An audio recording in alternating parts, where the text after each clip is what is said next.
it to what it is that it should be in 0 and not 1? So when it's in 0, Mm-hmm.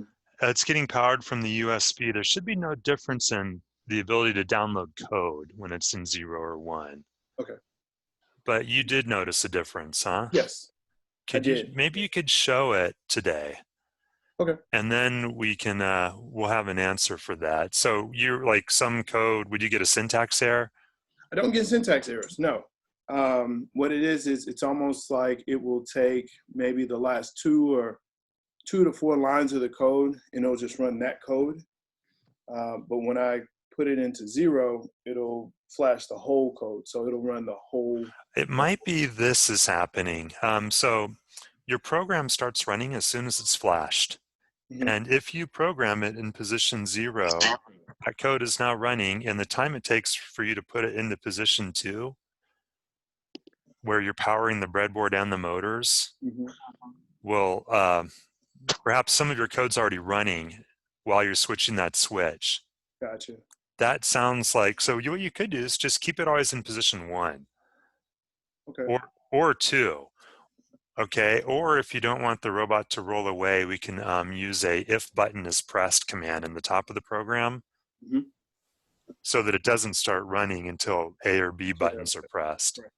Is that, so I think Yeah. what's happening is the code is actually downloading and running, but when you switch it to position 2, things you expected to see happen have already occurred, but the motors weren't powered, so you didn't see it go. So it's like you said, it's flashing or downloading half of that program, the new program, and then the other program goes away because that's the inherent nature of what it is. Yeah, you're overwriting the previous program.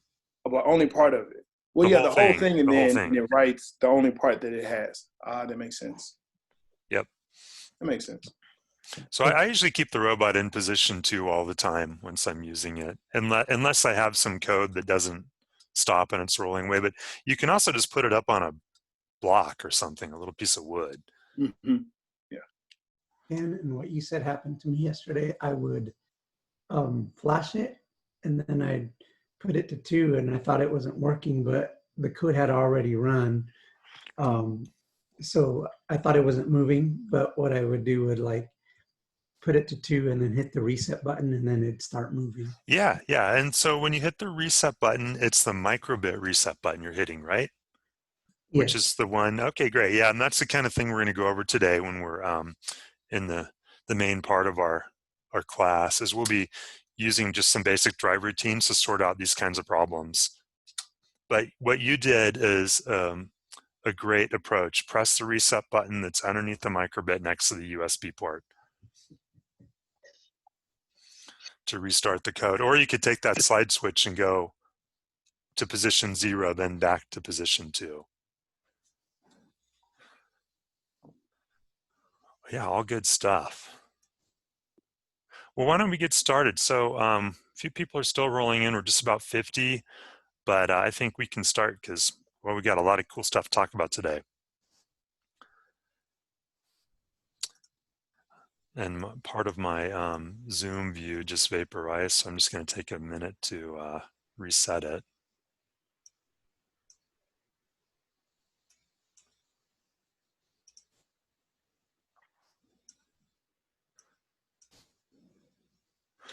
Okay, so our agenda today.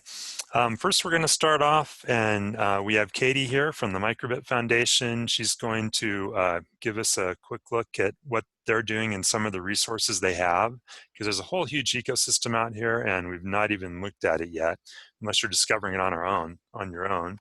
And we got the whole team from NYSERC, the Cyber Innovation Center here, and they're Claire is our co-pilot today, our ground control. Hey, Claire. And then we got her colleagues too, Tommy, Josh, Joe, who can help us with breakout rooms, which is super cool. Thanks, guys. So they'll each do a quick presentation. Then we're going to get in some Q&A that I have left over from Monday. I had a lot of questions, probably about 100 emails, and I saved some that I thought were useful for today. And then we're going to start driving the robot around, and we're going to use that robot driving fun to explore a bunch of stuff. How to handle syntax errors, you know, reset type issues, using a button to start your program, troubleshooting, this kind of stuff.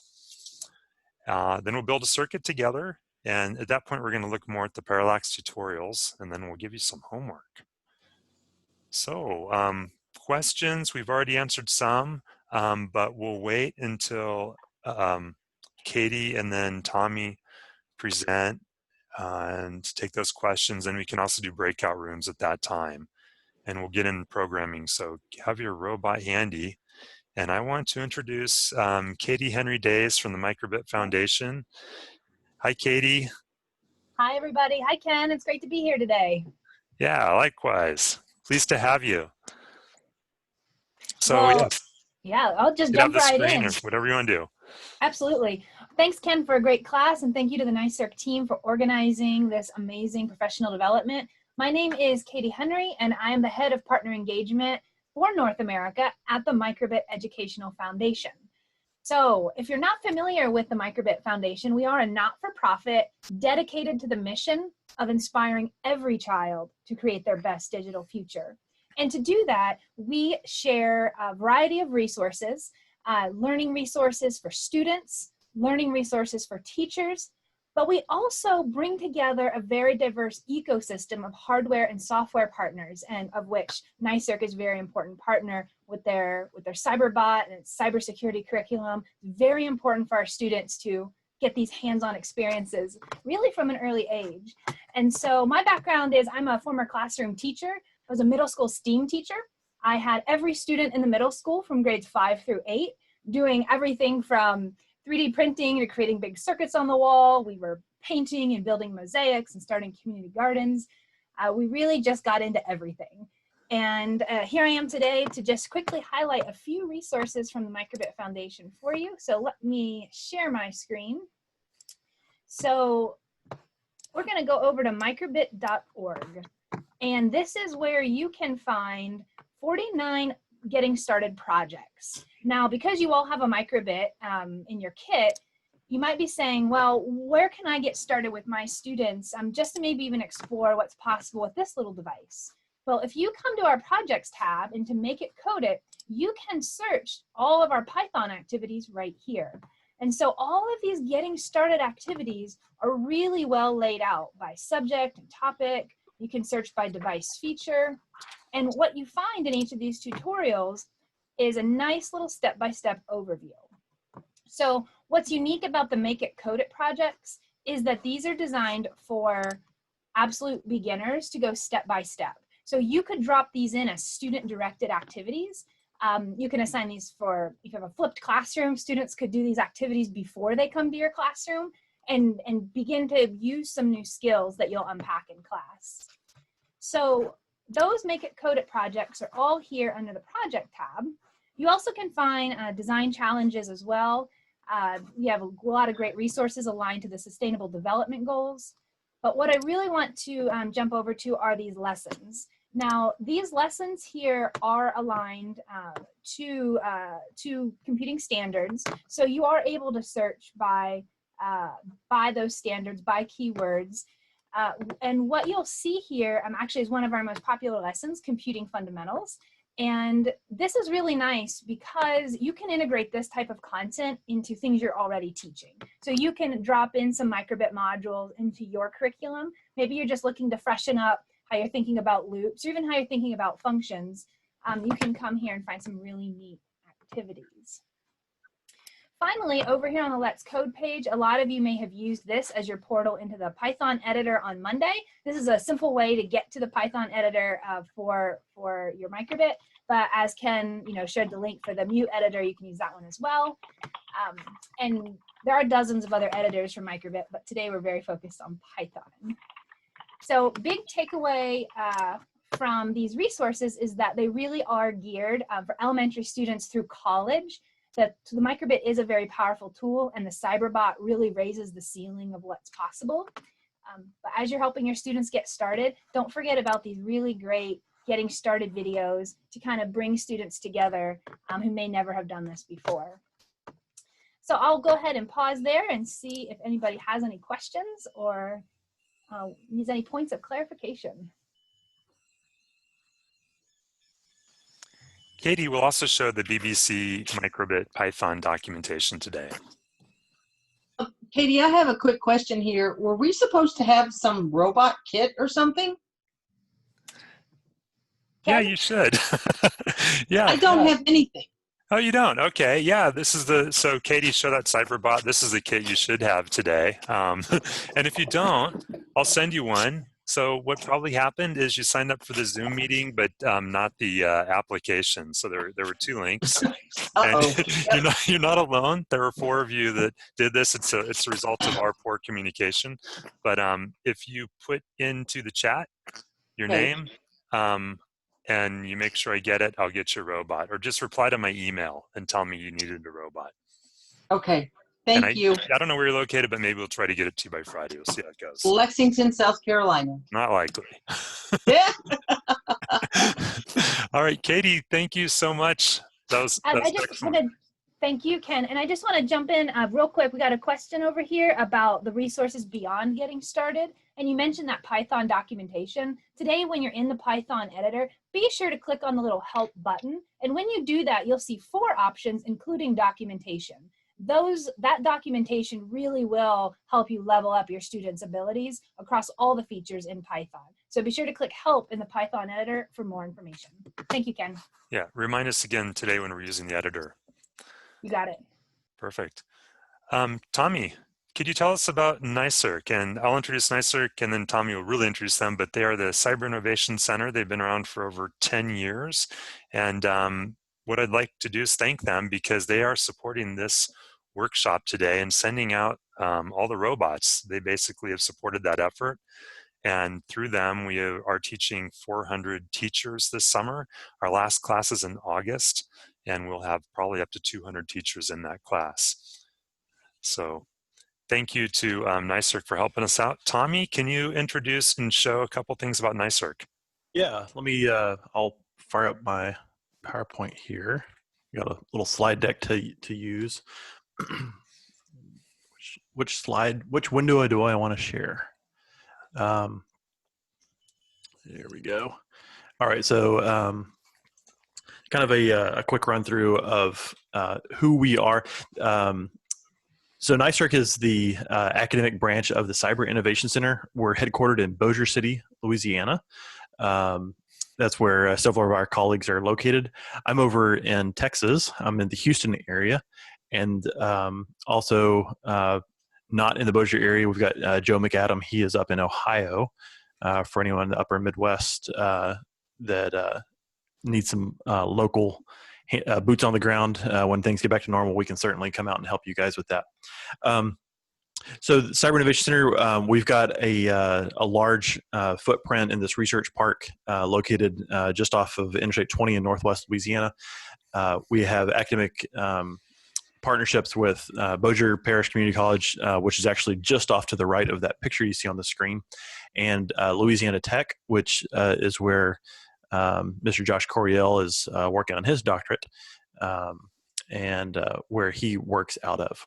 So Cyber Innovation Center has a large cyber footprint in that region with many federal contractors housed there. And one of the things that they looked at was creating a pipeline for how do we staff all of these jobs that are coming in.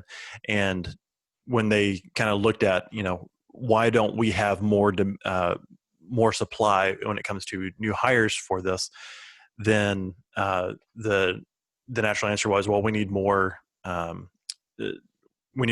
students in college that are pursuing cyber, or we need more people coming out of the military that are pursuing cyber. And when they rolled that one back, then it came into right here in our space, and that is looking at the K-12 pipeline, making sure that students have those abilities and opportunities to come around and help them in the classroom. So what came from that was looking at equipping schools and finding out what do schools need in order to be successful in the cyber realm. And so to that end, NYSERC was stood up. It's a long acronym, or it's a long name formed into that acronym. It's the National Integrated Cyber Education Research Center. It's a mouthful. And we are so we're headquartered in Louisiana, but we have a nationwide impact all across the U.S.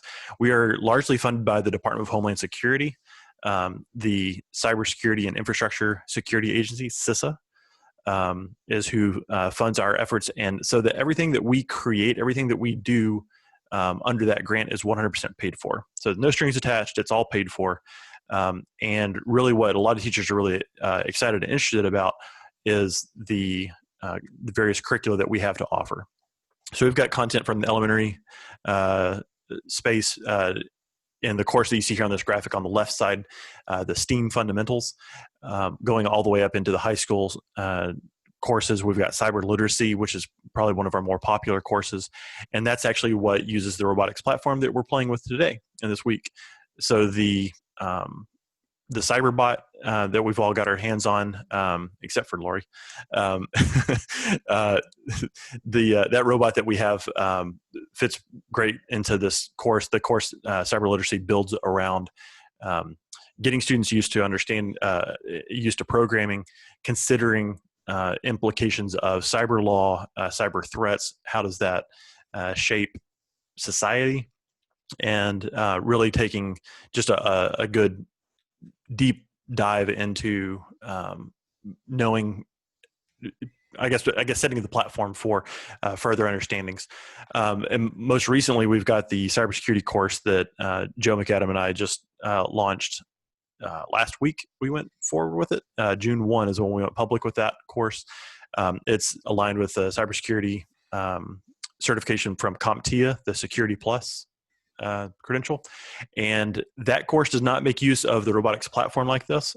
But what we have found, and I think many of you would agree, that whenever students are moving into technology courses, that a lot of times students are still almost in a concrete learner phase.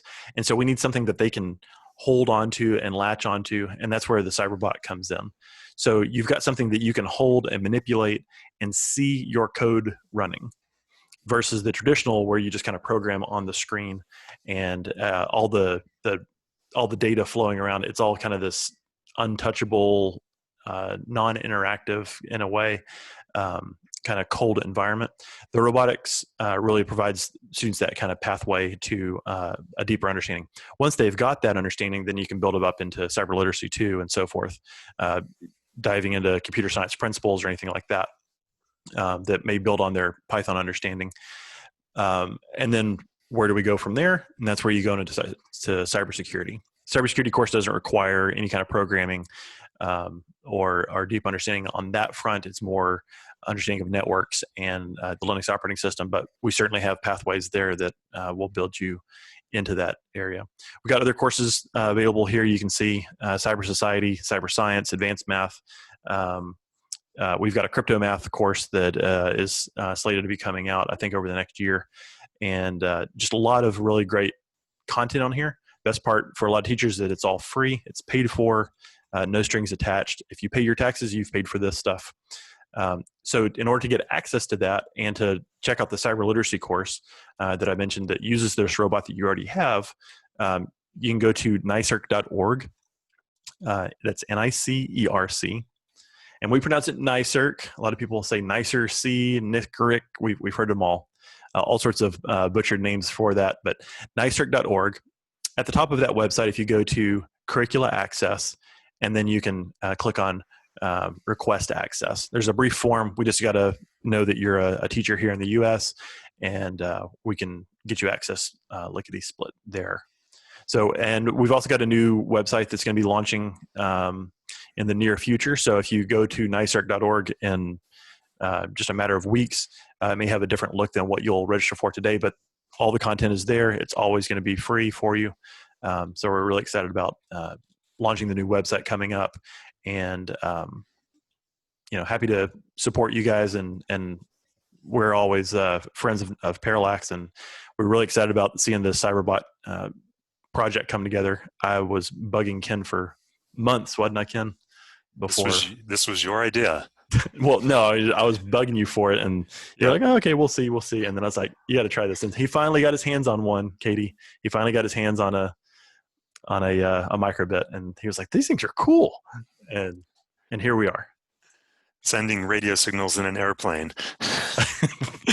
Very first weekend I had it, our curriculum director, Chuck Gardner, and I were in Austin, Texas. I had picked up one on my way to Austin from Fry's Electronics. May they rest in peace soon, I guess.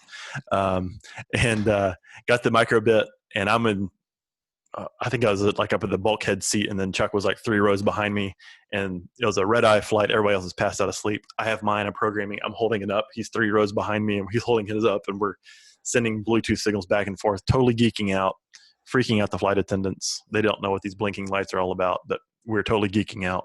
It was a lot of fun. Thanks, Tommy. Yep. Okay, let's first address some of the Q&As that came up. The first one was an email, general email from a teacher who I know quite well, we've been working with, who's come to our class at Parallax physically when we could still do that. And just having some trouble with all of this, has a really good hardware background. And the software, using the software and the tools is a bit of a challenge in all the steps. And so this is how I suggest that person get help to proceed. First off, I would look at the YouTube videos, and my chat disappeared, so let me locate it again. All right, I'm pasting those into the chat window right now. Now, on Monday, Zoom had some technical problems. We did not get a video recording, but I'm pasting in 3 videos from prior classes we ran, so you can watch those. They're on the Parallax YouTube channel, and this will let you go through everything slowly. Again, you can pause it. So the playlist is distance learning courses. Second thing for that I would suggest is the educator hotline. I'm showing that right now. This is open all the time. I answer it, or one of my team does. You can call and ask whatever questions you want, and it goes straight to a real human. This is for teachers. This is no nonsense. Anything you want to talk about, any questions you want to ask. We can jump on Zoom. We can talk to your students as well, whatever you'd like us to do. And then the third thing is, we have not used the printed tutorials too extensively yet, but everything is here, including the tricks and the traps along the way. So you can go through these, and you shall succeed by doing that. So finally, if you still want to take another class, several of you who are here have done this before, and you keep coming back with your robot for more, which is fun. So we have these classes going on this summer. So some of them are hosted by NYSERC, and they are full, but I know they're adding a few, and we are having a big one in August where we'll probably have about 200 teachers, and you can bring your robot back to that as well. So next question was about accessing the microbit I/O pins, and I think the project that got Jackie interested was this robot. I'm in arrangement screens here, just so you could see everything. Take just a minute. She'd seen the coronavirus you're arrested robot, and that robot is using NeoPixels. And the question was, how do I access these microbit I/O pins? And her initial attempt was to do this through the breadboard. So my camera may have froze. Let me just check. On here, what happened? Yeah, interesting. So my document camera is no longer working, but I can use visual displays instead. I get that working right later. Okay, so what you have to know is how the board is designed. So let's go look at the Cyberbot board for a minute. I have I call it a picto schematic up on the screen. Can you see this? Someone give me a thumbs up. Okay, so you're programming the microbit, but it's actually talking to this propeller chip. It's transparent to the programmer until we're doing something like Jackie wanted to do. So all the I/O pins are managed directly by the propeller chip. Okay, so how do you get to the microbit I/O pins? Well, a couple of them are available. They're the A to D. But if you want to do anything else, you need to attach directly to those I/O pins using alligator clips, or you can solder wires to them. And that's shown in the picture that I sent out on Monday afternoon. So that's one way that you can get the neopixels in her case to work. So her code was right here, and I'll demonstrate it when my camera comes back to life. Next thing was a really good question from Jerry. I'll show a video that he provided. And the question comment was, my robot's not going straight. Here's a video of his robot. It's veering just a little bit to the right. We'll play that again.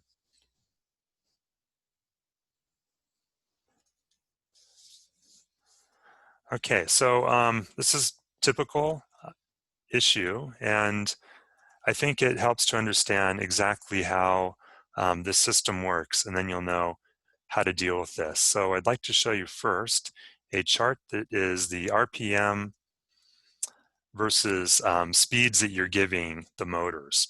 So in our tutorials, I think we're using -75 and +75, and this is data from one servo that we're looking at.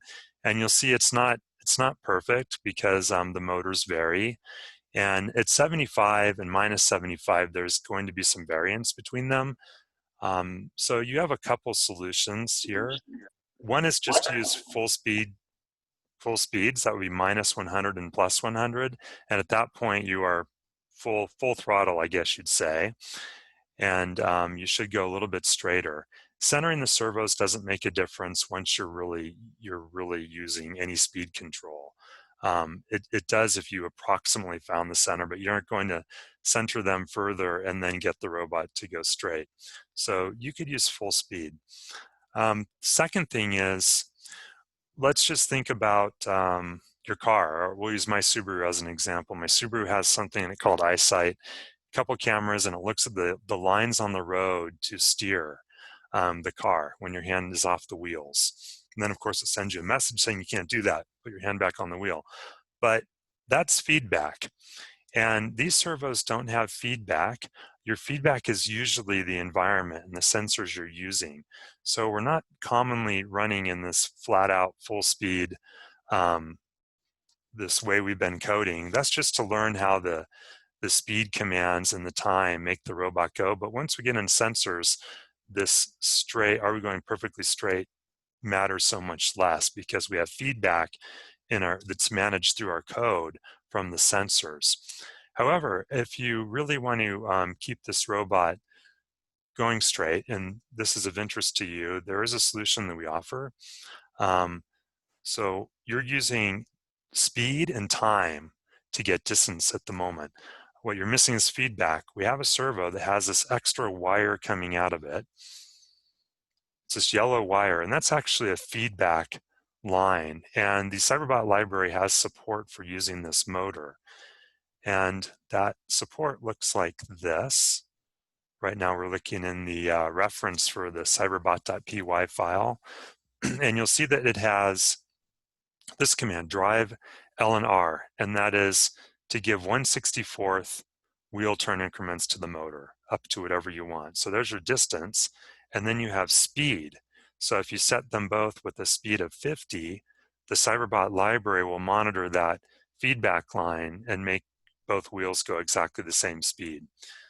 So it's an upgrade and it's not necessary, but that's how you go straight. So back to the point I really want to make though, with most robots, we're doing real-time control. That means you're issuing a drive command and checking a sensor, at least robots of this variety. So those are the 3 Q&As that I had accumulated. What other ones came up briefly, and then I'll tell you if we should address them in our project of the day. Ken, quick question on the 360 feedback. Is that using an encoder? Yeah, so it has an IC inside of the motor that sends a pulse width back out. So it's it has an encoder inside, and then the signal you get is a pulse that you can measure. So there's a whole closed loop feedback control, motor control in the library for the Cyberbot. Other questions? Okay, all right. So I always like learning by doing, which drives our engineers in the office nuts because they say, why don't you read? But there are several things I think I'd like us to really nail down here at the Cyberbot, and they're best done just by hooking up the robot and writing some code and driving it around. And some of the code I'm using is from our slideshow. And I thought we would type in some of this code together, run it, and as soon as we have trouble, we'll make some breakout rooms, and then we can help people. And at one point, I'll switch over to Rob, and he can show how he encapsulated some of these drive commands to be more useful. So, sound good? Give me a thumbs up. All righto.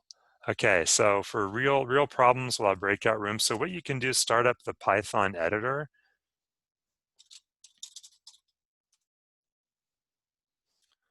And just give yourself a blank screen. And I'm just going to try to see if my, oh, my camera came back to life. Great. Okay, so I'll hook up a robot here myself.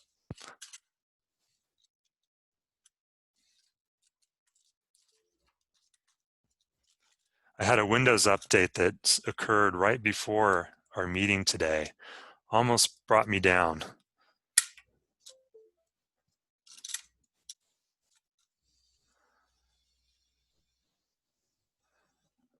Okay, clear the way here.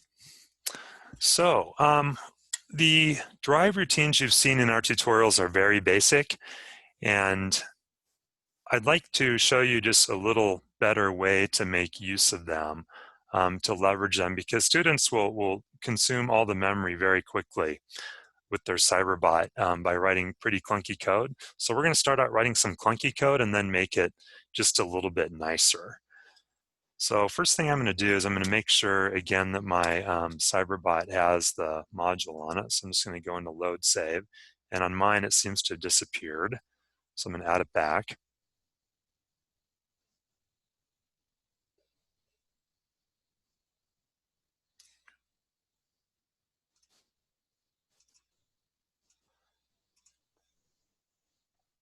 Okay, I think we're all familiar with that step now, right? And I'm just going to write some code that we can use to drive the robot in a square. So you know that a square is going straight and then going right. So let's just write some code to go straight, go right, and then we're going to put it in a loop.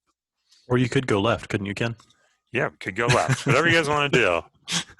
Where have you been? You've been quiet for too long. Oh, sorry. Don't forget to change your basic import to Cyberbot. What happens if I don't do that? Won't work. Okay.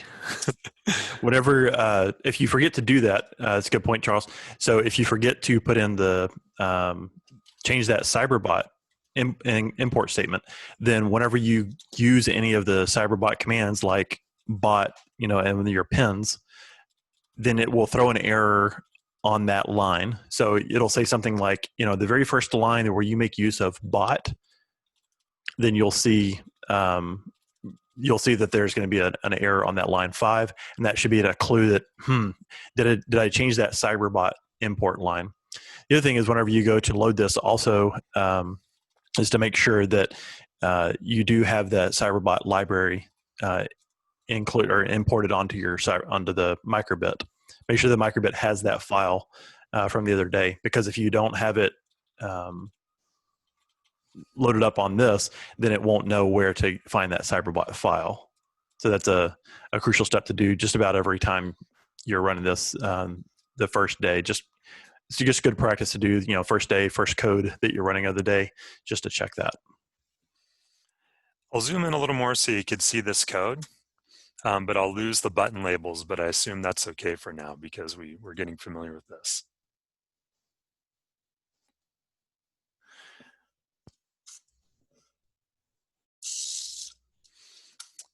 Okay, so once we've got this code flashed, let's use it to see how to uncover a syntax error, and also how to reset the bot, and just a couple ways to manage this power situation.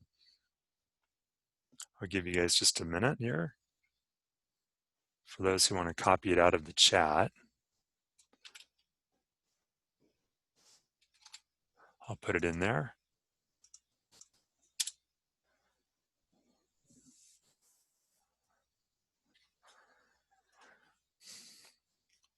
Okay, so the first thing we should get a look at here is, let's just say that we're going to create a syntax error.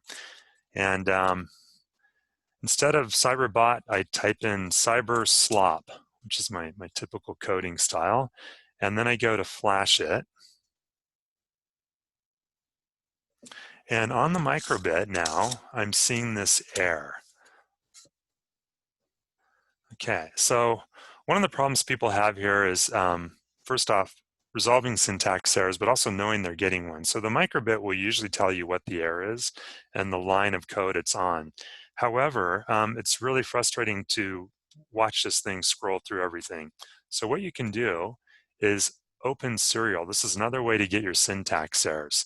Just click on open serial, and then it will tell you the error, all right? Something new for you. No module named cyberslop. Okay, so I'm just going to then close serial. I'm going to rename that back to cyberbot. And this problem will be solved. And the robot should drive away. Okay, which it did. So next thing we should talk about here is your code has run. It ran with the cable on, but robots often don't have cables. So you want to run the code again. Here's what you could do. Disconnect that USB cable. All right, so this is fun when we do classes with teachers. Cables get tangled all over the place, and we just don't think much about this, but your robot should run on its own. So once you've disconnected the cable, you can press the reset button on the microbit to restart this program. Where is that button? It's right here, and you just kind of got to put your thumb on top of the microbit board. Hey Ken, on your video on your webcam software, the focus screen is yeah, that little pop out window is covering up some of the. Perfect, thank you. Gone. There we go. Okay, so here's your reset button, and that will restart your code. Press it. Okay, away goes your robot. All right, the other way to do this is you can also take that power switch from position 0 back to position 2, and the microbit gets powered and the program runs. Okay, so there are two ways you can manage that. And there's a third way too. You have buttons on top of the microbit, button A and B, and the MicroPython library has a class for reading those buttons. And you can write a function which says if button A was pressed, then run your program. So I've seen that quite a bit too. Okay, what did we miss there, Tommy, so far? So it looks like we've got our straight and our stop, but if our end goal is to drive in a square. So we want to go right now. Or left. All right. Okay. You must be left-handed. I've known you long enough.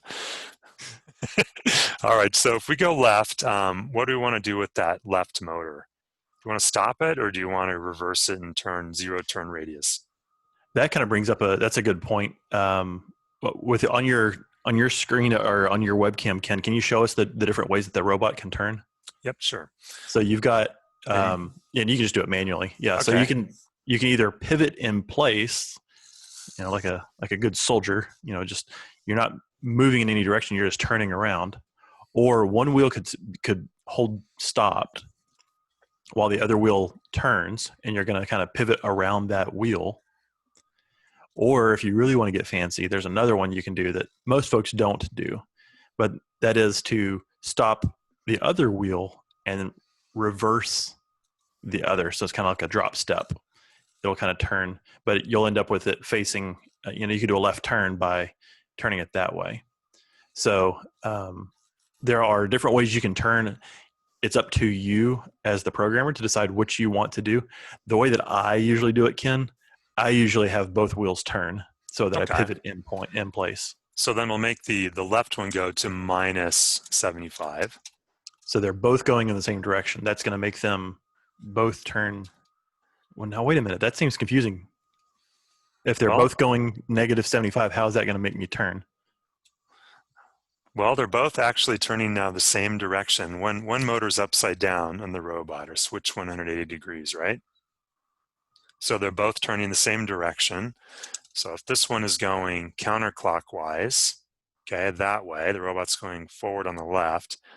And if this other one is going You're just off camera there. oh, okay, counterclockwise, then it's really going the opposite direction because the motor's swapped over, right? So for everybody, if you look at your bot and you turn it, what I usually do is I'll put it on the counter, like you've got on the desk there, and then if you turn it, you'll see that one wheel turning counterclockwise and the other one turning counterclockwise. It actually makes them spin in different directions. The way I've explained it to students and to teachers before is, if you imagine sitting in a wheelchair and you're wanting to roll forward, you're going to push the wheels forward. But if you consider the rotation, is it going counterclockwise or clockwise? Then if you kind of look at the way a wheelchair turns, one wheel is turning clockwise, the other is turning counterclockwise. That is forward. Reversing that is backward. But if they're both turning clockwise or both turning counterclockwise, then that's going to be a pivot there. Okay, so here is the code, and we'll just copy it into the chat in case people don't want to type it.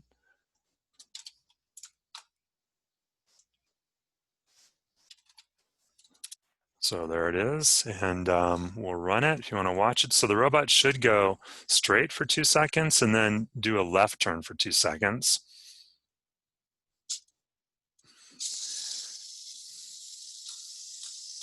And so I totally overturned on the left turn, Tommy.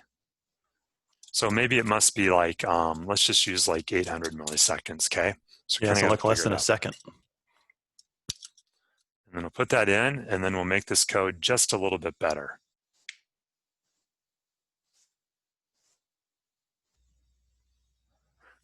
Questions are welcome while we do this too. Yeah, Kim, we have a question in chat. Cecilia's asking, she says she flashed her code and it worked, but she says her bot isn't moving. One typical thing that I'd check, Cecilia, is to make sure that your power switch is in position 2. Sometimes that's not always the case. Just a reminder, position 0 is off, position 1 is on with power to the brain, the circuit board. But that position 2 is power to the brain, the circuit board, and the servos. And the reason that difference is there is so that when you're programming your bot like we're doing here, and you're telling it to, drive in some direction, if you have it in position 1, you can do that and your bot isn't going to drive off the desk and go bungee jumping with its little USB cable. Putting it in position 2, it'll just take off driving as soon as it gets flashed. And that can be an unpleasant surprise sometimes. That's one thing to check. All right, she says she's got that. The other thing I would do is to check those servo motors, the pinning, the pin out on those cables. You can check the red, black, and white cable. Make sure that it's oriented in the right way there. So we've got it's going forward and it's turning left or right, depending on which way you want to do it. Yeah, so should we just like drop this in a loop, or should we just create some functions out of this? Well, so first thing that I would do, Ken, is if we have it going straight and it's turning, is it getting a good crisp 90-degree turn with that 800? It's pretty crisp.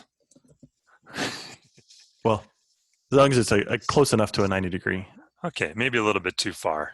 So I think maybe 700 is better. 700, give it a shot. And this is where this part of the programming, you can do some of the math, you could probably work it all out or whatever, but it's quicker just to kind of feel it out this way. Try the code, see what your bot drives like, because your bot is actually very unique. The servos that control that, I might even do 600 on that, Ken. Okay. The servos are slightly different from one bot to the next. That's just because of manufacturing tolerances and whatnot. And the way that you've tuned your servo, that set screw on it. So you've got all of these different variables that come in there. So what might work 600 or 650 for Ken's might be 500 for your bot, might be 725 for someone else's bot. The values are going to be generally close in there, but it's all about getting those turns calibrated there. So once you've got that though, Ken, if you've got it going straight and a 90-degree turn, I would just, for beginners, I would just copy and paste that straight left, do that 3 more times. Straight left, straight left, straight left, straight left. You really want to see this, Tommy? Well, we'll take it. We'll take it there first, but that will get us going in a square. Mission accomplished. But is it elegant? No, but I think most folks would say no. And we're eating up a lot of memory. But it's even hard to tell how many times I pasted it. Yeah, so that'll kind of get the point across. I think everybody can see you can do this. Procedurally, you can just whack out all the code there, and it will drive and turn and drive and turn. Don't drive off the desk. You have to have a really bigger table. I should have, and of course, now that I have copied that straight routine and reused it a whole bunch of times, I'd have to change it in a whole bunch of places. And my code really has some problems in it too there somewhere. It turned left a few times. So I would, let's go back and take it back down to the, kind of the essence of what this is, which is going straight and left. And then we're just going to repeat that process. We can put this into a loop, like a for loop. And while you're typing that out, Ken, so you've got this for loop, and we're going to have it go from we're going to have it go 4 times because there's 4 sides to a square. And the way that that the for loop in Python works, did you have a chance to go over this on Monday, Ken? No, not yet. Okay, so I'll paste the code in chat. Yeah, so the range function in Python, range as a function will spit out the values from the starting point, inclusive, and it will go up to the end point, in this case 4, and it's exclusive of that ending point. So in this case, it will output 0, 1, 2, and 3, and it will never get to the 4th. And so with that 0, 4, you're outputting those values. Those values get handed off to the variable called x in this case, which we're not making use of x in this current use, but it accomplishes the same thing as copying and pasting that 4 times, because now it's going to just loop through that one 4 times, going straight, turning left, straight, left, straight, left. And I'm oversteering just a little bit on the turns, but we know how to fix that now. Yeah, you can always go back and tweak and kind of fine tune that. And I could change the speed too, right? Or I could drive slower. I don't have to change the timing. I could drive faster, whatever. And when I had my students, doing this, we were using Bobots back then, but sometimes you have to slow down. Like you said, you have to slow down one of those motors. You have to speed the other one up. And that's, again, because of those, each servo is unique. Each servo is going to have its own little subtle differences. So maybe in order to go truly straight, which is one of our very first activities to do, we had those 12 by 12 tiles in my classroom. And so I had very long straight lines going all the way across the classroom, and their job was to get it to go straight across at least 3 tiles. I needed them to go 3 feet to go, straight on. So we've got these functions here that you're creating, what we call functions. And why are we doing this? This kind of adds a level of abstraction. If you're a computer science teacher, it's going to click immediately. But what it does is it frees us up to, instead of saying, okay, robot, I want you to turn this wheel clockwise and this one counterclockwise, and I want to go for this long. Now what we can do is we can kind of boil that code down into an essence. So on Ken's screen there, from lines 4 down to 7, all that code can be thought of as straight and left. And my colleagues will probably laugh at me for doing this because I always say it, but I always joke about it. It's kind of like going to IHOP. Whenever you go into IHOP and you're going to get a stack of pancakes, you don't tell whoever's taking your order, I want you to take 2 cups of flour and I want you so much milk, and I want you don't tell them how to make a pancake. You just order pancakes and they know what that is. In the same way, the waitress doesn't write down the recipe when taking the order. She just writes down pancakes, hands it to the kitchen. The kitchen knows what to do. And so what we've got here is we've got the recipe for straight. we've got the recipe for left. We've got the recipe for right we could have. And then it's just a matter of on Ken's lines 14 and 15 there, that's an idea of ordering up straight and left. Oh, and I have a syntax error. Yeah. And And I didn't see it, so I don't want to. Jackie spotted it. Oh, Jackie, she might be getting a bonus gift in the mail, and I don't see it. So we'll just open you don't? serial. What See line what is it it is? on? Line 4 right there at the end, you need a colon at the end of each of your definition lines. Oh, excellent. Okay. And down on 9 as well. All right. So Dave pointed out Microbit has an accelerometer and a compass. So Ooh. bonus points to anybody that brings an application that uses the accelerometer for detecting when the robots run into walls. Okay, instead of the whiskers or the infrared, we'd like to see the accelerometer detect running into an object. And there's a compass too, and we'll be showing the compass on Friday, but I think you could use the compass for driving straight as well. It's a great point. Yeah, and I've also thought that you could use the compass to say, go north for this far, go west for this far. Okay, so at this point, maybe we'll do one more thing with this, and then we'll look at whiskers, and we'll actually start to build them together. What if we just pass the duration as the parameter, like how long we want to drive straight and then left? So instead of explicitly saying go straight for this distance, now we're going to include a We'll give it a variable. time. Yeah, that's cool. Okay, so we'll say we're going to go straight for just half of a second, and then, well, we know a left turn is 600, and then we need to substitute in here or insert. Am I doing this right, Tommy? Yep. Okay. So anything that you put in the parentheses right there where you're doing it, Ken, whatever you call that function or that variable, that value that you pass into it. So if you look on line 14, you've got straight going for 500. That means 500 gets sent back up to line 4. The straight function receives duration equal to 500, and then anytime duration gets used in that function, that method, then you've got it's going to sleep for 500. It's going to turn left for 600. This is really great because now you can control how far you go forward instead of always going forward 1 foot or 2 feet or whatever. Now you can control that, and you can also control how far left or right your bot is going to turn. And I'll paste that in the chat too. Actually, don't use the one I just pasted, use this one. All right, so Tommy, the next thing here would be, okay, we have this one drive routine, but we're still writing it twice. So we could write it once, right? And then we could just pass multiple values into it. Yep. Okay, so that would be kind of the next step here. So we could see how we could go from very verbose pages and pages of code to something shorter in Python. And what about the other thing you just showed us? We aren't doing a square anymore. We're just driving straight and left. So how do we do that? So if we wanted to make this into a square, we can go back and recreate that for loop that we just had.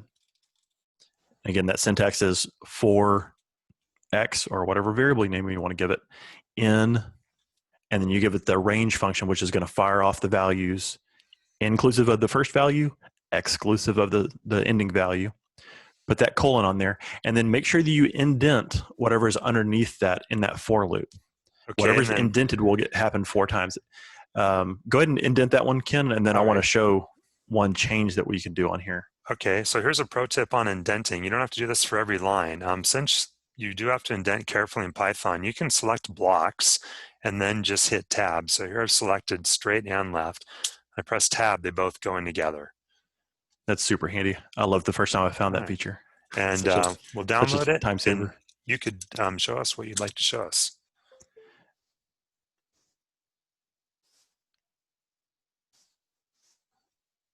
Wish I didn't have to do this every time. Okay. There we go. Forward, left. It's running through.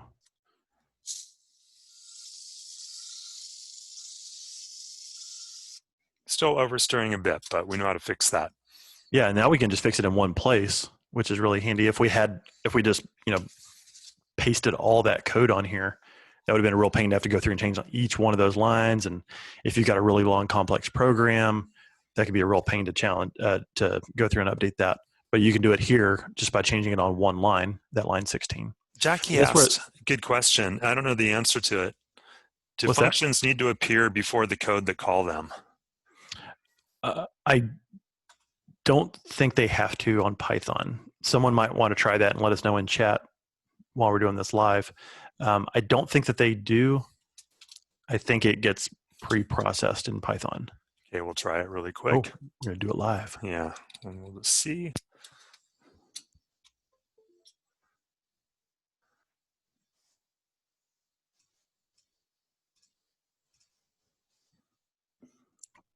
Okay, Jackie says that moving the code to the top finally works. Okay, so it doesn't. It does have to occur first. So I can just Control Z and go back to where I was. And I should have shown the syntax there, but if you clicked on Open Serial, it would have told you what the error is. Or you can look at the microbit. Now, one thing, there's an error that you would have. You would see it with your robot, but it would not be an error in code. The code would work. It just wouldn't work the way you intended it. And there we go. It's back working again.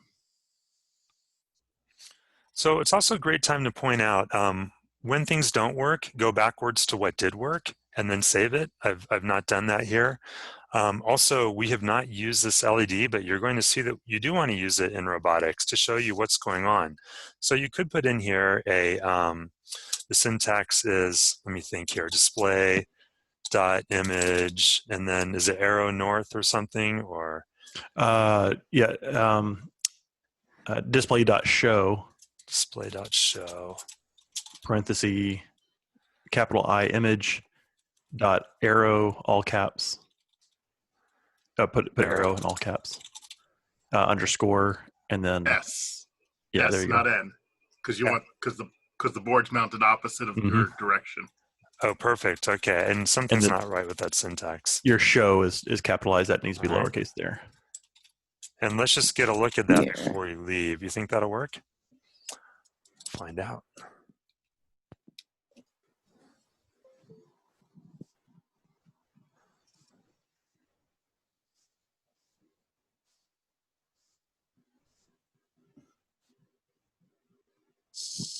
Okay, y'all see the arrow? Isn't that cute? Now that's if you're driving forward, and Robert does a good observation there. The first time you do this, you might think, well, north is, I'm going to go that way, and that's going to be, when you look at your microbit, you'll notice that the microbit is mounted with the bottom side towards the forward part of the robot. So a south arrow will point in the direction of forward, a north arrow will give in reverse, and then your east and west arrows will give you for your left and right. So it's really cool that in your functions, you can tell it to show me which direction this robot should be turning. Okay, I'm going to paste that code into the chat in case people want it. So why don't we now take any questions, then we'll jump into circuits because we've not done much there yet. I had a question about servo speed. What's the difference between 0 and none, and when would you over the other? It's a deep question, Tomas. So the difference between 0 and none, you want to take it, Ken? You take it, and I'll get something else ready. Okay. So the difference is that if I give it a speed of 0, I'm giving it a value, and I'm telling it what speed I want the motor to turn. What percentage from 0 to 100 do I want it to turn? If I send 0, that's like hitting the brakes. I'm going to hold the position of those wheels fast. I'm not going to have them turning in any direction. 0 is a value. If I send none, there is no value being sent. 0 is a value. None is no value being sent. And if I send none, then there are no signals being sent, and so nothing's going to happen. And here's a picture that shows that in code. So if you send a value of 0 and your robot is still twitching around just a little bit because your servos are not perfectly centered, just send none. which gives no value to the motor, like Tommy said, and then it won't move at all. And by the way, there are some commands for acceleration. We've been kind of slamming into full speed here, making a rough ride for the occupants, but there is an acceleration command in the bot library in the reference that you could use. So we could just run this code, but I think what we'll do is we'll switch over to where we're going next, which is circuits, because we haven't done anything there yet. So sharing my screen again. What we're going to do now is build whiskers, and just a brief presentation on breadboards for those who've not used them. So breadboards are super common in electronics. We're combining electronics, programming, power supplies, computers, everything you can here to make a challenging project for the student. Here's an example of a breadboard of a game, but you can see wires going all over the place. There are resistors, capacitors, and lots of room for things to go wrong. So the breadboard you have looks like this. There are videos on our YouTube that show you how to use it, but the main thing I would like you to understand is that the rows are connected. So when you plug a wire into one row, it's connected to the 4 or 5 holes on either side, but not to the other side of the breadboard that's separated by the Grand Canyon here.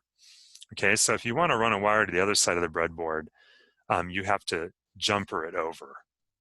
And on the right side is an example of a yellow and blue wires that are not connected because they are not in the same row on the same side. So if you took this breadboard apart, you'd see these little metal strips underneath it that hold the wires in and connect them. Okay, so that's your 2-second primer on something we spend a lot of time on in class. And there's a lot of stuff around this breadboard too. You got several power supplies, 3.3 and 5 volts, and you have on the left side of it what we call I/O pins. So those are all the pins you can talk to through the bot library. So when you say bot, for example, 15, you're talking to the top left port right here, and you would run a wire from there onto the breadboard to access whatever you want to do with that. There's also ground on the bottom, and there's D to A and A to D. We aren't using those today yet. And then there's a switch, this funny switch. So 0 is off, and that's what you should use when you're building circuits. And then position 1 powers the breadboard. That means this 3.3 and 5 volts. Okay, and the propeller chip, so you could actually build and test circuits and run them without your robot rolling away in position 1. Position 2 is more on, as Tommy says. That powers everything, including the motors. Resistor color code. If you're over 40, you're going to need glasses. This picture's not enough. And so here's an example of an LED circuit and just turning it on and off with the digital write command. So what we'd like to look at now is a tutorial for whiskers. So I'm going to go into the Cyberbot tutorials. We've not spent time here because we really focused on the things that will stop us in our tracks when using this. But this is where your student will go. So we're going to take you there now. And we're actually going to build the circuit and answer some questions about it and maybe even test it. And breakout sessions are welcome if people are still feeling behind. So I'm clicking on the touch navigation main lesson. And in all of the parallax tutorials, they're very systematic the way they're presented. First, you're going to see a video of what to expect, like I'm showing now.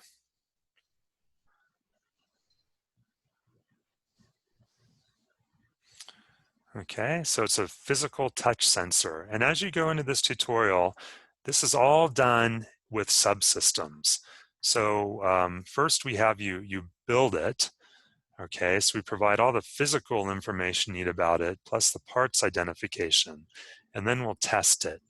So in this case, we're identifying the parts, telling you how to put these on the front of the board. And then here's the biggie right here. So we'll zoom in on this. something we're kind of famous for at Parallax, which is providing really good pictorial schematics. And the schematics on the top, That's what these are for. pictures on the bottom. And initially students will just use this picture, but then they'll move into reading by schematic. They should be able to build by schematic. So as we get into more complicated circuits, like to give you an example, let's just look at something that lies ahead for you over the next couple days. This is one where we're putting infrared emitters and receivers. Tons of parts, a little more complex. So 4 or 5 different components on the breadboard. We still have space left here. So your students will have to pay attention to the resistor values they're using. And then you'll see here that we're using red wires wherever power is involved, black for ground.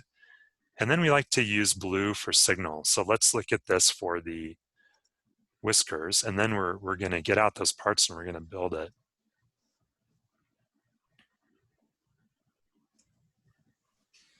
So for the whisker circuit, you can see we're using a couple 220 ohm resistors and then a 10K, and then some other funny little parts. And we like this circuit as a starter because it's a very basic object detection. Running something, back up, turn. It's like a switch. Okay, so the switch is the whiskers, and then the I/O pin is red, is either high or low. 0 or 3.3 volts, depending on whether or not this is pressed. So what you could do is go to this tutorial, and I'll just jump you right to this page. I'll put it in the chat. And y'all doing okay with this, right? Because this is not a webinar. You got your computer screen, okay. And you hopefully have chat visible, and pretty soon you need the Python editor visible, and I know you can do it. So go to that page and then identify these parts, and let's lay them out. And we will write code at least to test this today. I'll set up for you a camera view that shows these things up close.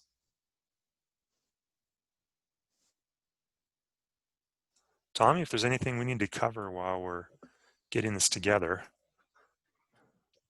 Yeah, that the supplies list might be helpful while folks are rummaging through their parts bags. Okay, the red, brown resistors. We need 2 of those, and brown, black, orange. Yep, 10K. And then we need those 2 standoffs, the 2 3-pin standoffs. Those are here. And if you followed the instruction manual when you were assembling your robot, you should have those tall screws on the front of your bot and those little nylon washers that are on there.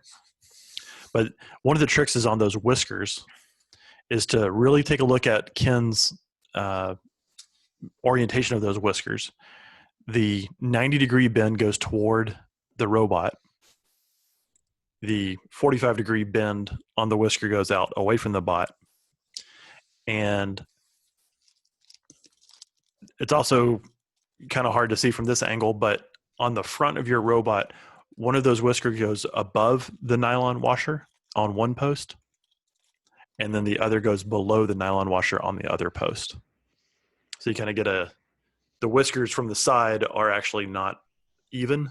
They're kind of offset a little bit. It's kind of hard to get in there, but you can kind of see a little bit once that.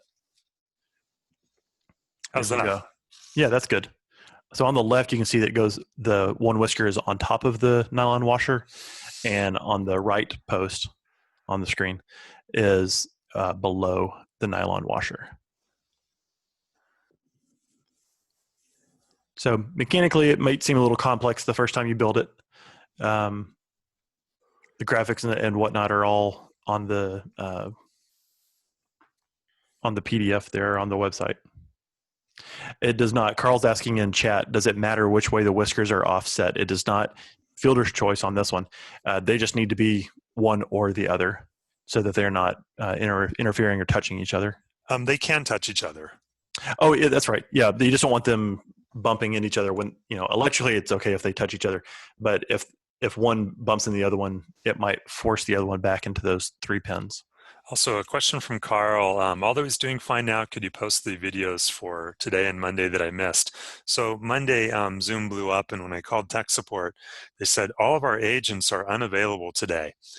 So the video didn't get produced from Zoom. Uh-oh. However, there are 3 prior videos that I've just now pasted in the chat of the same class we're doing today that fall, or the same format, same pace. So you could watch those. They're just from May, but the people won't look familiar.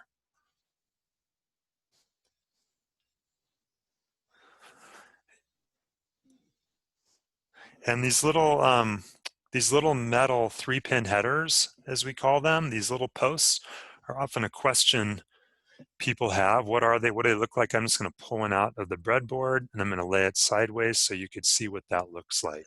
Yeah, it's just additional extensions. Yeah, exactly. It's a way to get the breadboard contact up to the surface. Ken, I'm sorry, I have a quick question. I don't know if you already have done that. All the chat, the contents in the chat, is it possible you can email to us so we can go dig into it later? Absolutely. Like notes. Yes, sir. I think there's a lot of good resources in there, and I'll do that this time. Exactly. Thank you so much. You're welcome. Otherwise, I have to try to either take a picture of the screen or write down all the long. I don't want you doing that. This way I can just focus on what you are teaching, and then figure out the resource later if I need to go back. So from email. Thank you so much. You're very welcome. I wasn't getting your emails, Ken. So I sent you my email address today. Yeah. Okay. I got it from Katie, and I just emailed you about sending me this whole kit, and then about not getting your emails. I don't know why. Yeah, interesting. Well, I'll check into that. Our system's a little bit less than perfect with managing this, but we'll get your robot. And what I'd do too is come back for the August class. Okay. I let you know I wanted that too, so this way you have my email now, and we can get it all right. And poor Charles here, he's waiting for a robot too, so he's busy taking pictures and trying to follow along without one. But I think you're catching all the points though anyway, huh? Yeah. Yep. So on the bot that we've got, Ken, mechanically, when the and can you demonstrate this just from your view there? When the bot runs into an obstacle on one side, it's going to push that whisker back. Okay, so I'll show now the right whisker. There we go. So as that whisker bumps into something, a box or a wall, that whisker is going to go back and it's going to touch that 3-pin header. That's going to complete an electrical circuit, which basically grounds out what we say electrically. It allows voltage to flow to ground, and the bot does not detect voltage on that pin or whatever circuit, however the circuit's built that we have. So somebody tell me how many possible combinations exist here. Ooh. Come on, Charles, ask your son. I bet he knows the answer.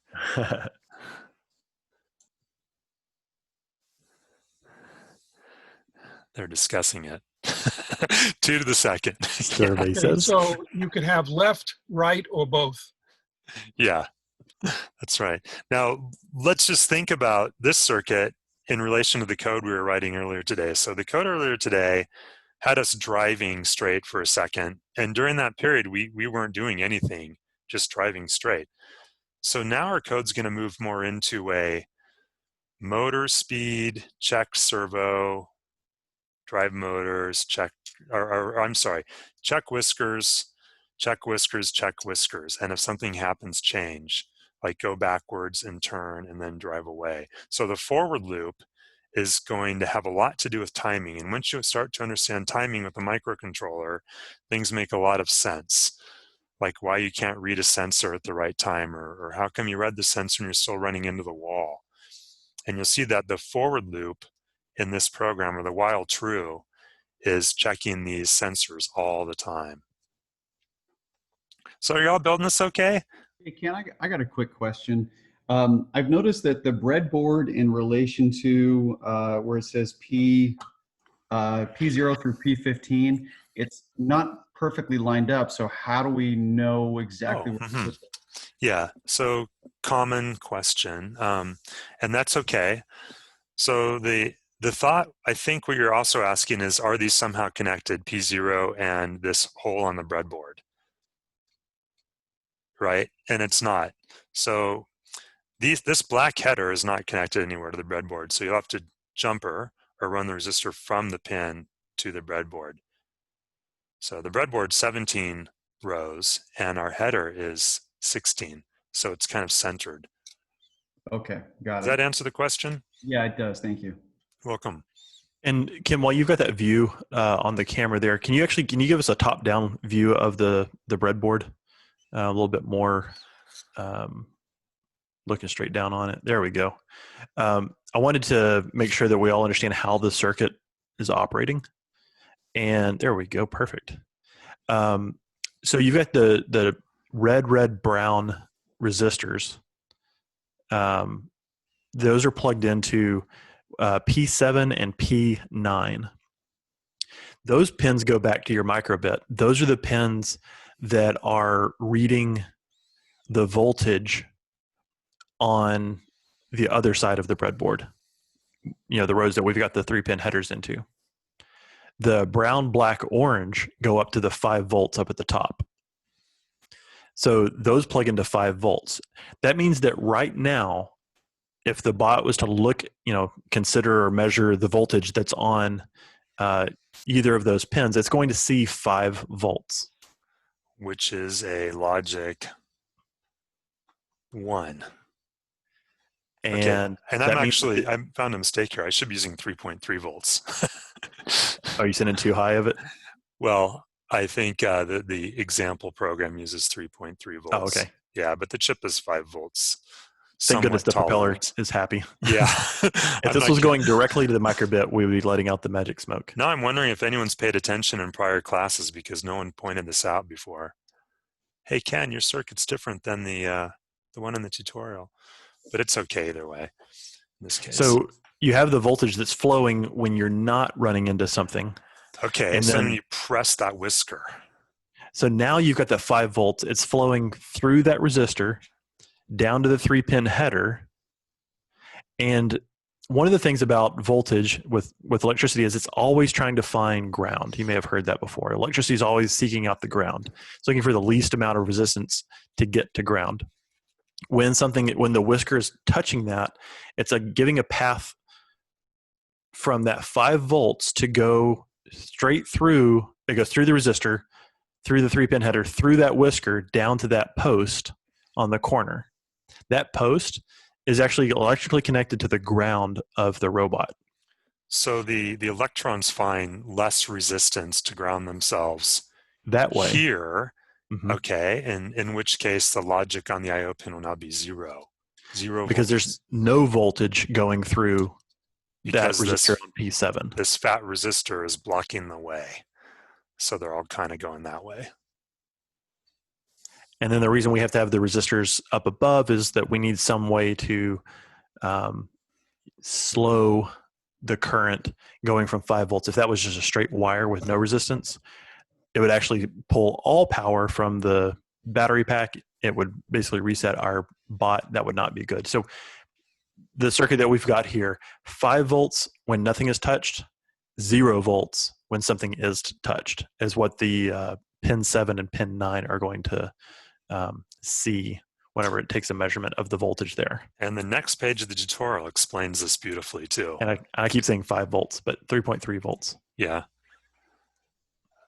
By the way, you're seeing my whole screen, right?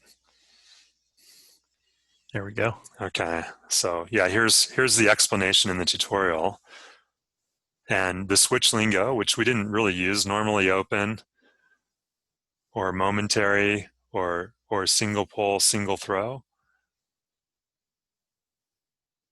So let's get the test code and test these things. Oh, and look, here's something we talked about earlier. We're using the LEDs for feedback in this code example. And one of the things we do in this tutorial that we debate internally is whether or not to provide the actual code in a copy-paste format.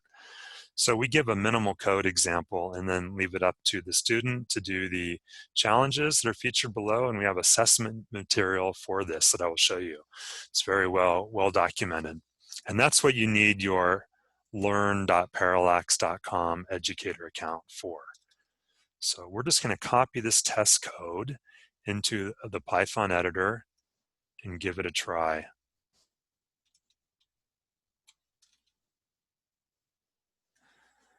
And something new, we have an if-else statement. And I think we're going to want to see the somehow the LEDs on the board at the same time as the whiskers getting pressed.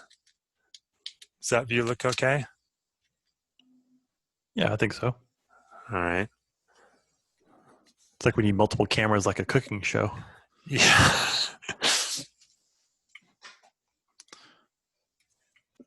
Maybe we'll do it this way.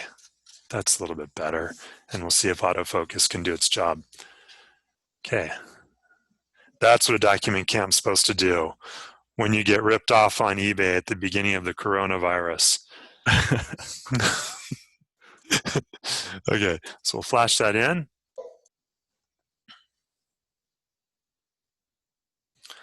And we'll give it a test. Oh, Tommy, it's not, I don't see anything. What's happening here? Uh-oh. But it's Parallax's code. It's got to be good. You can plug it into the computer. Oh, okay.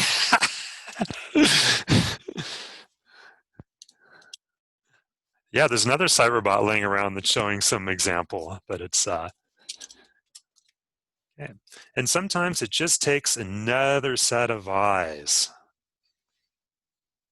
All the time, our engineers in our office will get stumped on something, and it might just take a minute talking to somebody else.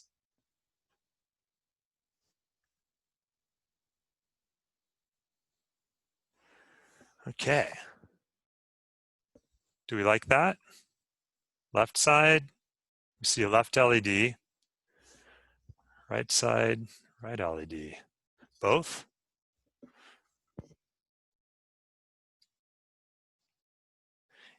And I'm sure that many of you now, after looking at this code, could probably modify it to light up the whole column of LEDs. Or it could show a happy face or a sad face or whatever else you want. So let's get a response from everybody here. Thumbs up, thumbs down, how it's going. Okay. And Robert, if you would like to, while they're building this and getting this ready, you could share your screen and just show how you tidied up those functions for the drive routines. You'd have to unmute yourself. All right, you happy to do that? And we can make you co-host. Claire, could you make Robert Bierman co-host just for a second? And also, after we conclude today, we will stay open for tech support issues. Willing to help anybody up until lunchtime.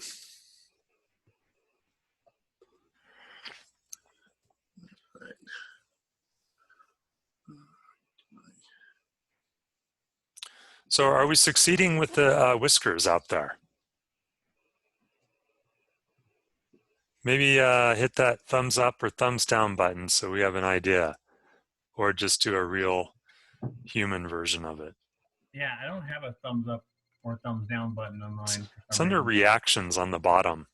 Yep, and in a Linux version, I guess it doesn't have that. Oh, okay. Are you doing all this in Linux then, successfully? Oh yeah, I mean I have to move over the Circuit Python library the Cyberbot library every so often, but it's working okay. Okay, good to know. So Robert is sharing his screen in the meantime, and I'm going to ask him for this code so I could share it all back to you. I'll provide it to you as a zip because if I send it as a Pi script, your school firewall will block it. And if I send it as a hex, your firewall will block it. So it'll Hey, be a Ken, zip file. Yeah, can you copy the Whisker code for us, please, and sure. put it over there? Thanks for asking. It's just hard going back and forth. I know. It's easier just if we can copy and paste it. Try this. It's in the chat. Thank you.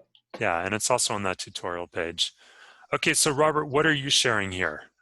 So what I'm sharing is, when I was working on, again, this for today's class, I was like, well, I don't want to keep writing, first of all, I couldn't remember left is pin 18 and right is pin 19, so I created constants for that. And so I just created functions for going forward. Notice I don't even do delays here. In my test code, I actually put the sleeps down here just for play. But you could add delays into these if you wanted. But I like to keep the thing going so I can read sensors and other things, so I don't sleep in the movement functions. So forward takes a speed, whatever speed you pass in, and says, okay, well, left, that's going to be positive because it's going one way, and the right has to go negative. So it does that for you. You just pass in a speed, and it sets that. Backward is just the opposite of forward. So I just call forward with a negative speed. That saves some code. And I'm displaying the image, the arrows, of which direction I'm going. Then I do a spin right. That's the in place one, so that both wheels are going. Then I have a turn. That's where one wheel is 0. And the other one's going. So I have the spin right and spin left and turn right, turn left. And then I did an arc turn. This is where you can specify the speed of the wheels independently, and it would do kind of like a big wide arc turn. And if the values are different, it'll show you which direction it's going. In theory, you could use this for anything, because obviously you can specify independent values. Robert, could you zip that up and send it to me? Absolutely. Okay, I'll share it back with everybody too today. Yeah, just thanks fun for sharing coding. that. That's great. No problem. Thanks. Go ahead and stop my share. So, all right, that's awesome. How's it going for everybody now? Anyone want to demonstrate a robot running? Okay, cool. Carl's got it. Demetrius, how you doing out there?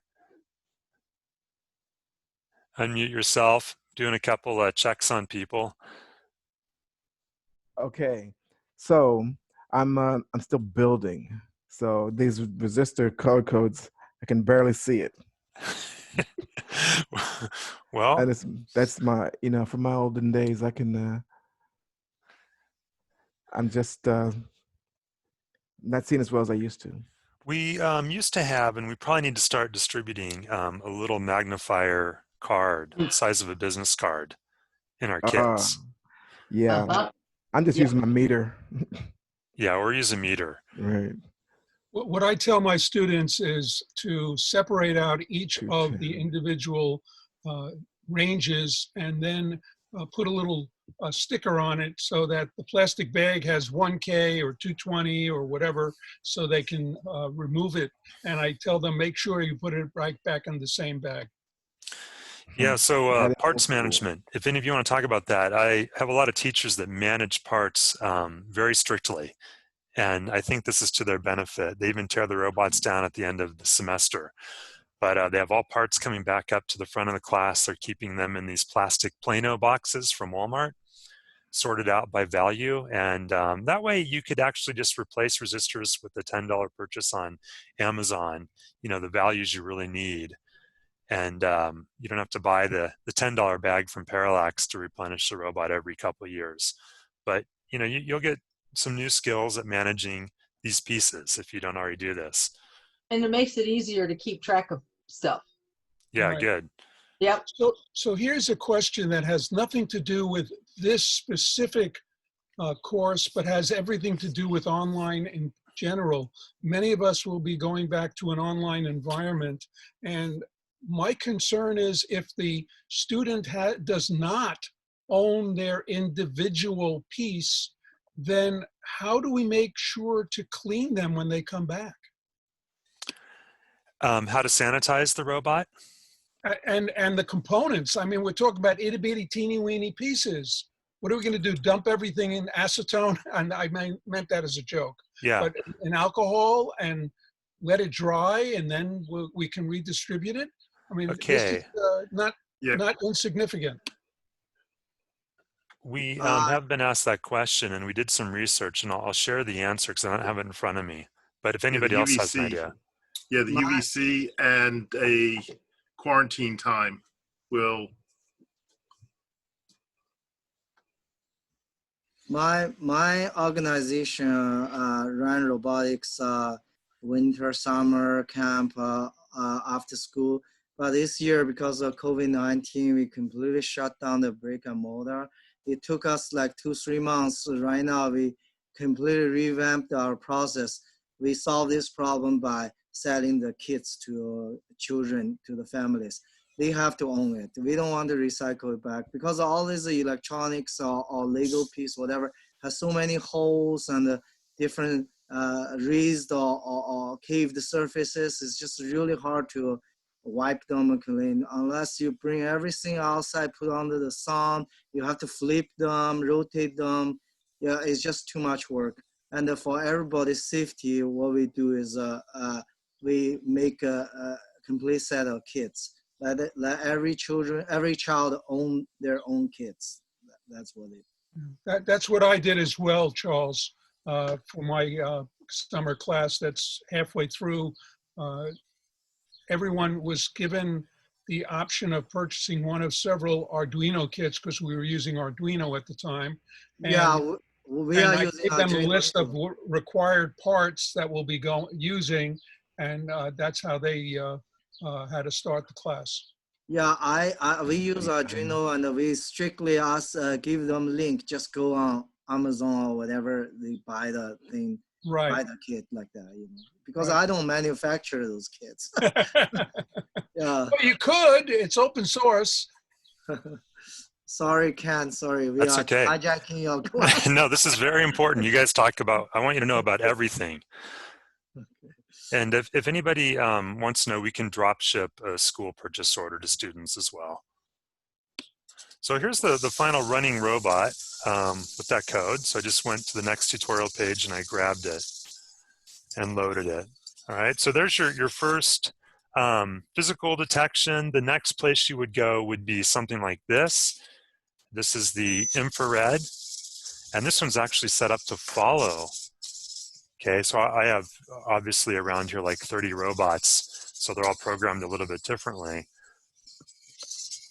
But that's made to follow a robot, so I could follow a line follower, for example, or a hand or whatever.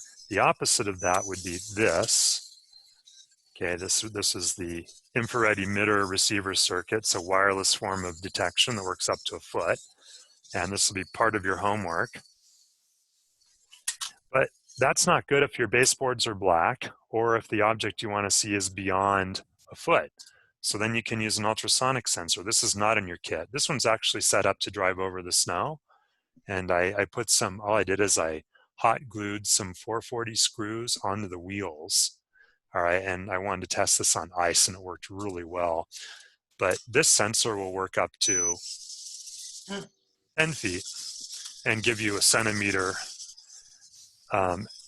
accuracy, plus or minus 1 centimeter. So that's another way to go. But you can see very quickly with something like this, when you are rotating a sensor, you have a lot more decisions to make in your code. And it becomes quite challenging quite quickly. So other things, just briefly to show you, I'm showing this because when you do your homework, you might pick one of these as your project. This one is set up as a light follower. And if you could find my flashlight, which seems to have disappeared with my lunch. So I'll just do cell phone.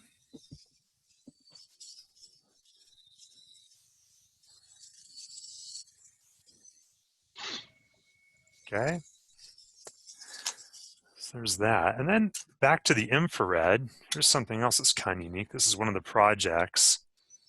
So I have a TV remote, and I have these 9 buttons, which will all be different turning movements. So here's one, which is, this is a good way to demonstrate what we were talking about earlier today. This would be a skid steer turn. Okay, we can't see your demo because Oh. you're still showing us the Python. Okay, can you see it now? A little bit. There you go. Okay, now we can see it. Okay, yeah, so infrared remote control, and the Cyberbot library has a module for reading this. This would be 3, would be forward right, and then backwards, forwards, stop, gives you the smiley face, turn in place, you can't see that, that's a little bit better, turn right, your 0 turn radius lawnmower, and then again forward to the left. All right, so you could use all the buttons on the remote. So another use of light. Okay, before we disband for the day, because we're running out of time, I'd like to just show you briefly the assessment material and make sure that you have a Learn login, and then we'll talk about homework and we'll be done. And by the way, all those prizes are up for grabs still on Friday. So we've sent you a login for learn.parallax.com, and after you have it, you can go here and log in, go to the Educators tab, and then scroll down to Cyberbot Resources, and you'll find the teacher side of everything. That includes a slideshow we've been using, a scope and sequence, standards matrix, support material, and teaching and strategy guides. I just want to briefly look at the answers, the assessment material. So at the end of every tutorial, we have questions, and these are the answers and the tests. So we were just looking at the touch navigation, so I'm going to download that one really fast. Open it up, and you'll find that it has PDFs and RTF Word formats in there. This is what the material looks like. So it's very generic engineering terms, not kind of parallax hardware specific or microbit specific, but aligned to the standards created by people who know this much better than we do. And the answers for it are at the end. Okay, so that's what you get with the login. Now, let's talk about for Friday. Okay, going back to our agenda. And if you got to split out, that's okay, because I'll send an email and remind you. So Friday, we'll start out with any Q&A, and we will want to review your progress. I'll be asking each of you to build one of the more advanced circuits. That would be the light following infrared object avoidance, or even combining a couple of things, or combining it with other hardware you have. So I want to see at least a standard implementation of one of the circuits we have, and ideally I could see you take it further. We'll do a quick review of how those circuits work: light following, infrared object avoidance, and maybe one other. So we'll look at those, answer questions, and then we're going to have a guest presenter talk about cybersecurity. As Tommy mentioned earlier, a lot of the cybersecurity content is about using software and using tools. We're going to show you the root of this, what we call the very low level. What is wireless control? And then how do you do a key shift to encrypt a value that you could send from a computer to a robot, or let's say 20 robots, and control them in a classroom? So you can control every robot in your classroom from your teacher's computer. And then you can demonstrate to your students, and they'll do this through our tutorials, they'll start to lock the robot down using key shift, which is encryption, and then channel IDs, and then they'll understand really the basics of how this works. And it's way more complicated than that with networks, but we'll show you how it works with embedded hardware. And why this matters is because 60% or more of all new hardware getting made today is connecting to the internet. So if students go into a career, they'll have an idea what this is about with product design, or if they don't, and this is just tech literacy, they'll have a good idea how things work which is what we want them to have. Not just being a user of the tool, but a creator. And then finally, we got the award ceremony. We'll talk about how to put this in class. I'll refresh your memory on the award ceremony in my email. And whatever other questions y'all got. Does that sound good? Okay, I see a few heads. All right, nodding up and down. And so watch email for homework, and then I'll stay here and answer any technical questions with Joe and Tommy and Claire and Josh and whoever else.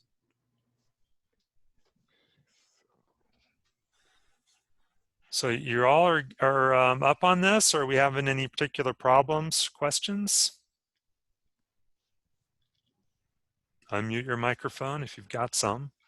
Hey, Ken, I stepped up to a breakout just a moment ago. Just wanted to review. Homework is going to be emailed to us? Mm-hmm. Yes. Thank you.